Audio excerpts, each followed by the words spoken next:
Media Malaysia sampai bilang begini soal naturalisasi Jaides ke timnas Indonesia, asuhan Sintayong. Kabar proses naturalisasi Jaides ke timnas Indonesia, asuhan Sintayong, sampai menjadi sebuah berita hangat di media Malaysia makan bola. Naturalisasi Jaides sendiri akhir-akhir ini memang sedang mendapatkan sorotan publik, bukan tanpa alasan. Pemain berusia 23 tahun ini memiliki pengalaman yang sudah tak perlu diragukan lagi. Kini Jaides sedang bermain sebagai pemain andalan klub Serie B Liga Italia Venezia.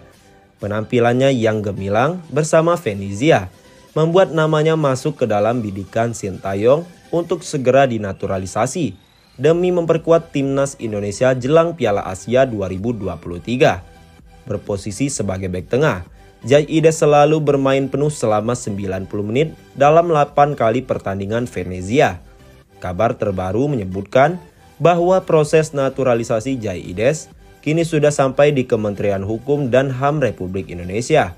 Itu artinya proses berkas-berkas untuk naturalisasi Jaides di Kedutaan Besar Belanda sudah rampung. Media Malaysia makan bola ikut menyoroti proses naturalisasi Jaides ke timnas Indonesia. Makan bola menuliskan dalam salah satu artikelnya bahwa Jaides memiliki postur tubuh yang sangat ideal sebagai seorang pemain bek tengah. Kedatangan Jaides sudah ditunggu-tunggu oleh banyak orang karena pemain tersebut punya pengalaman hebat di Venezia. Yang tak kalah menarik, pada bagian judul artikel Makan Bola menyebut Jaides sebagai benteng kebal Belanda. Artinya kemampuan pertahanan Jaides sudah tidak perlu diragukan lagi, karena media Malaysia pun ikut menyebut demikian.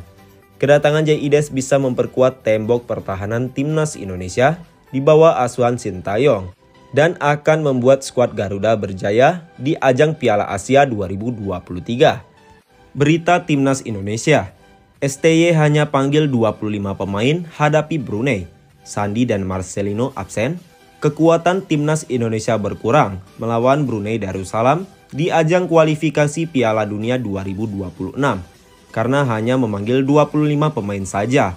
Pelatih timnas Indonesia Sintayong akan memanggil 25 pemain untuk menghadapi Brunei Darussalam. Sandy Walsh dan Marcelino dikabarkan akan absen. Pertandingan tersebut merupakan laga leg pertama babak pertama kualifikasi Piala Dunia 2026 zona Asia. Laga itu rencananya akan digelar di Stadion Gelora Sriwijaya atau Jakabaring GSJ, Palembang, Sumatera Selatan pada Kamis, 12 Oktober 2023. Kepastian 25 pemain yang akan dipanggil oleh Sintayong itu disampaikan oleh asisten pelatih timnas Indonesia, Nova Arianto. Nova mengatakan, awalnya bukan 25 pemain yang dipanggil ke tim Merah Putih, tapi ada 26 pemain yang akan memperkuat timnas Indonesia. Sayangnya, kekuatan timnas Indonesia harus berkurang. Pasalnya salah satu pemain itu batal membela timnas Indonesia karena mengalami cedera. Nova belum tahu apakah akan ada penambahan pemain atau tidak. Semua keputusan itu ada di tangan Sintayong. Beberapa pemain timnas Indonesia dikabarkan memang mengalami cedera. Mereka adalah Sandy Walsh dan Marcelino Ferdinand. Rencana awal itu 26 pemain yang dipanggil, tapi kemungkinan hanya 25 nama saja, kata Nova. Ini karena satu pemain mengalami cedera. Lanjutnya, sebelum membela timnas Indonesia, para pemain tersebut harus memperkuat klubnya baik di Liga 1 2023-2024 dan luar negeri. Setelah itu, mereka wajib berkumpul bersama di Palembang sebelum pertandingan berlangsung. Sintayong hanya mempunyai waktu 3 hari saja untuk meracik strategi melawan Brunei Darussalam. Diharapkan semua pemain sudah bisa berkumpul. Rencananya tanggal 9 Oktober 2023 kami berkumpul di Palembang, ucap Nova. Laga timnas Indonesia versus Brunei Darussalam tidak hanya digelar 1 kali saja.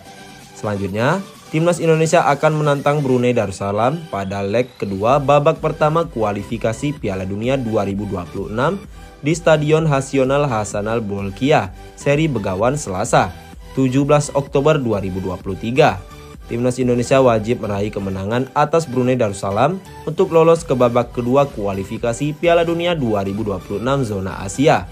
Jika lolos, maka timnas Indonesia akan masuk ke dalam grup F bersama Vietnam, Irak, dan Filipina. Panggil pemain abroad. Pelatih timnas Indonesia Sintayong akan memanggil pemain-pemain abroad ke tim Merah Putih untuk melawan Brunei Darussalam. Total ada 10 pemain timnas Indonesia yang berkarir di luar negeri. Kepastian Sintayong memanggil pemain abroad disampaikan secara langsung oleh asisten pelatih timnas Indonesia Nova Arianto. Kata Nova, Sintayong akan memanggil pemain-pemain terbaik untuk tim Merah Putih. Sejauh ini ada 10 pemain Indonesia yang membela klub-klub di luar negeri. Sintayong sumringah, gelandang agresif ini akhirnya bisa dimainkan. Zanadin Faris kembali merumput di lapangan hijau usai dibekap cedera selama hampir 7 bulan lamanya. Awalnya, pada laga melawan Rans FC, nama Zanadin hanya masuk dalam daftar line up. Barulah saat menghadapi Persija Jakarta, gelandang agresif itu bermain dan masuk di menit ke-74. Justru masuknya Zanadin oleh Persis Solo saat tensi permainan sedang tinggi. Tentunya di laga pekan ke-14 Liga 1 Indonesia 2023-2024, Sabtu 30 September 2023. Itu menjadi laga yang cukup berani. Pasalnya, Zanadin masih dalam tahap recovery dari cedera lutut. Pelatih timnas U23 Indonesia Sintayong tentu saja senang melihat penampilan Zanadin yang kembali merumput. Terlebih lagi, walau hanya bermain selama 17 menit akhir, gelandang agresif Persis Solo itu sudah berani tampil berani dan beradu fisik dengan pemain lawan. Jika performa fisik Zanadin Faris sudah stabil di Liga 1 2023-2024, besar kemungkinan peluang Sintayong kembali terbuka dan bakal meliriknya untuk masuk ke skuad timnas U23 Indonesia. Saat ini, dalam skuad Garuda Muda garapan Sintayong, ada nama Arkan Fikri yang menjadi rekan seangkatan Zanadin dari timnas U20 Indonesia. Peluang besar tentu sangat terbuka karena Piala Asia U23 2024 baru akan mulai digelar pada April tahun depan. Sementara itu, pelatih Persis Solo Leonardo Medina memberikan alasan kenapa berani memainkan Zanadin Faris walaupun masih dalam tahap recovery. Zanadin kembali ke rumput di lapangan hijau setelah 6-7 bulan tidak merumput karena dibekap cedera lutut. Di pertandingan ini dia bermain bagus, yakin, keras, dan berani. Sungguh pemain muda yang top, ujar Leo Medina usai laga. Tentu saja Leonardo Medina bakal terus memberikan kepercayaan pada Zanadin Faris. Sama halnya kepercayaan yang diberikan kepada Muhammad Riyandi yang tak tergantikan di 3 partai terakhir Persis Solo. Walaupun begitu, selama tahap recovery ini Zanadin